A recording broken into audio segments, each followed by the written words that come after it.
We are at the International Sports Vision Conference, and I was very fortunate to run into Sarah Hutchens. Sarah Hutchens, we did consulting back a while ago. Mm-hmm. When was that? In May of 2022. Cool. So like 3.5 years ago, Yep. we came out and we did some consulting with your practice. So tell everybody a little bit about why you decided that you needed some consulting help. I had heard about working on the business instead of working in the business. And I was really in the business and in the daily grind, and I just felt like I was stuck in a hamster wheel and couldn't get out. So I needed to really integrate some systems, which is what I feel like that's what we did with a lot of systems.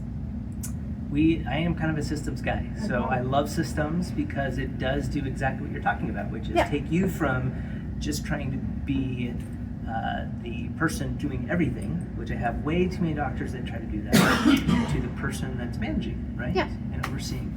How is that something that you feel like you could have figured out on your own?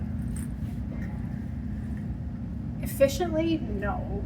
Do I think maybe I would have gotten there with time? Yeah. I think you would have gotten there over time. I think, but like, there's the saying, I think, is the who, not the how, and like you were the who that got me there faster. So I get the results a lot faster because you helped show me different things we could do. Could I have gotten to this place? Maybe, but would it have taken 10 years instead of 3? Maybe.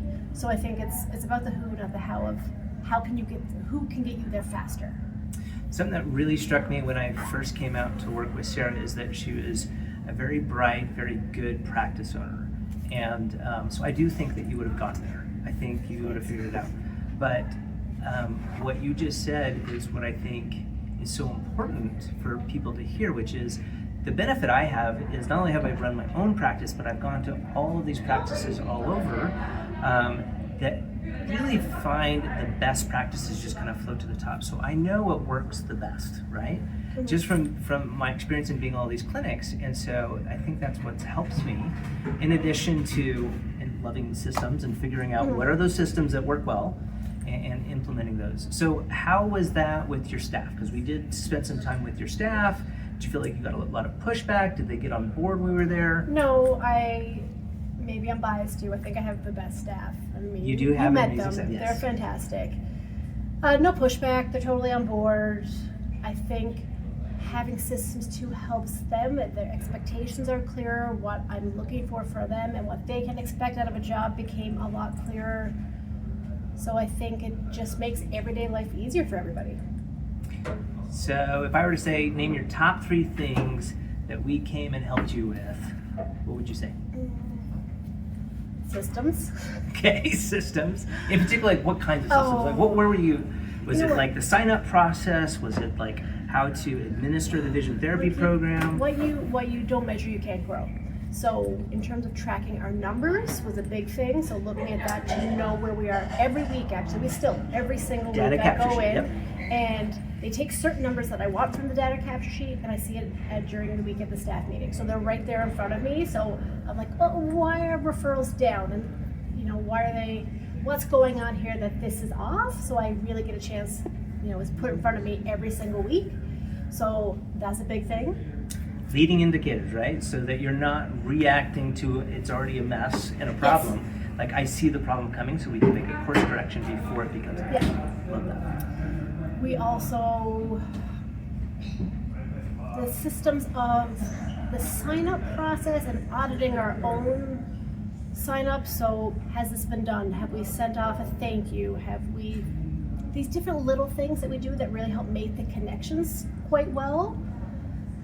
That's another one. And one of the things that you set up that I like is really helping with staff expectations and when they're hired, how we are onboarding them and to know the career they can be at, like where they are going to be in 5 years.